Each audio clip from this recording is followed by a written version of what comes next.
Hello, Abnormal Investigations family. I appreciate each and every one of you. I appreciate your support and donations y'all have made. It's really made a huge impact. I apologize for that. I thought I had the phone down. You guys are amazing. The support that you all give is extra amazing. And there's just a lot of things we couldn't have done without you guys. And we've got a lot of things planned for you guys in the future. More boots on the ground, visiting locations, and we've got some guests going to be coming on and some pre-recorded guests. So I believe you all will really enjoy it. Let's get into this encounter. I'm not going to use my real name, so I'm going to call myself Brian. The first time began in 2010. I was living in Arizona, and this took place in a small town in the desert during the summer night. The time may be a little fuzzy, but I believe it was around 2 a.m. I woke up because I heard something scratching at my front door. It continued for about 20 minutes, and then it stopped. So I got up to see what the hell it was. As I am walking from my room, the scratching started again, but on the other side of the house, then went around the house. So to kind of give you a layout of the house, it was a single wide trailer. As you come out of the bedroom, the front door is right on the left. I decided to open the front door. There were claw marks about a quarter-inch deep. As I looked outside with the flashlight, because there were no street lights except over by the stop sign, which was about a half a mile away, so I was looking around with the flashlight, and that's when I saw the reflection of about 6 sets of eyes, and I heard howling, not like coyotes. This sounded way different than what I have heard before.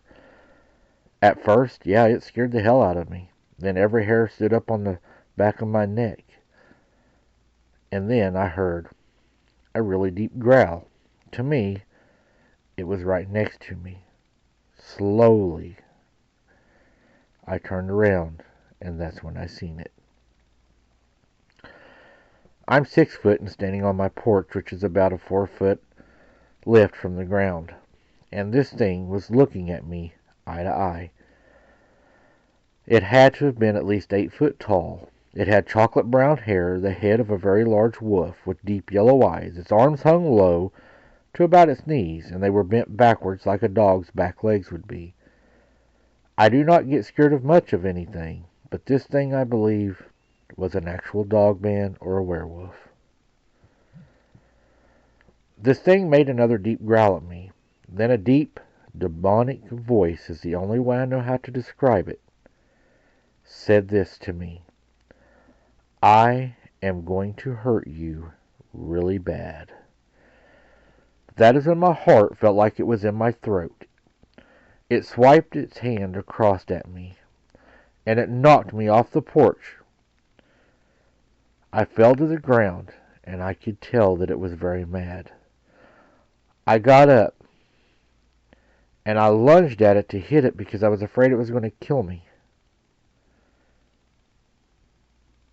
That's when I stopped swinging. I looked behind me to see another one who was trying to grab a hold of me to pull me into the dark.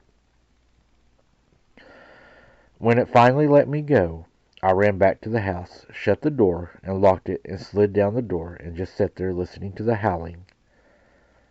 And then it walked up on the porch to the door, and I heard it say once more, let me in, or come play some more.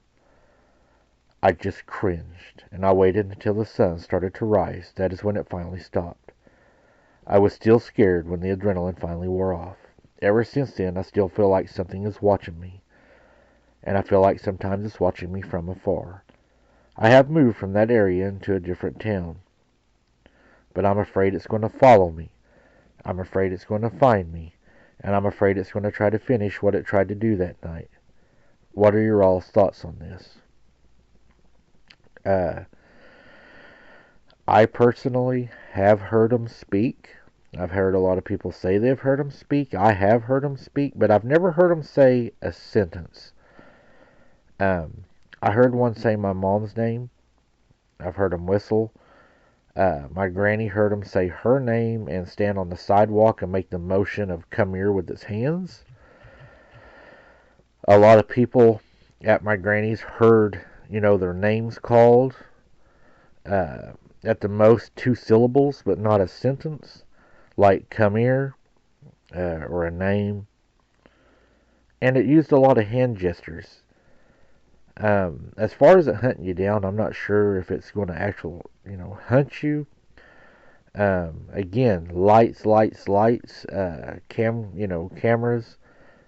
They don't like that, it seems, and it seems to keep them at bay. And just use common sense at moving in the dark or in the woods. You didn't hurt it, you didn't shoot at it. So my thoughts are it was probably just an encounter, and hopefully it's moved on. But I still wouldn't take a risk. But speaking to you is very uncommon. I know that it does happen. I do have reports of it, and I've personally heard them speak. So I know they do that, and I know the voice you're talking about. I described mine as a deep growl, but a talk, and that's the best I could describe it. So I hope I was able to help you out a little bit. Uh, be safe. Thank you for sharing your encounter with me. And until next time, everyone, keep your head on a swivel. Don't be something's dinner. And thank you all so very much for your support. And Boots on the Ground should be coming again pretty soon. Thank you.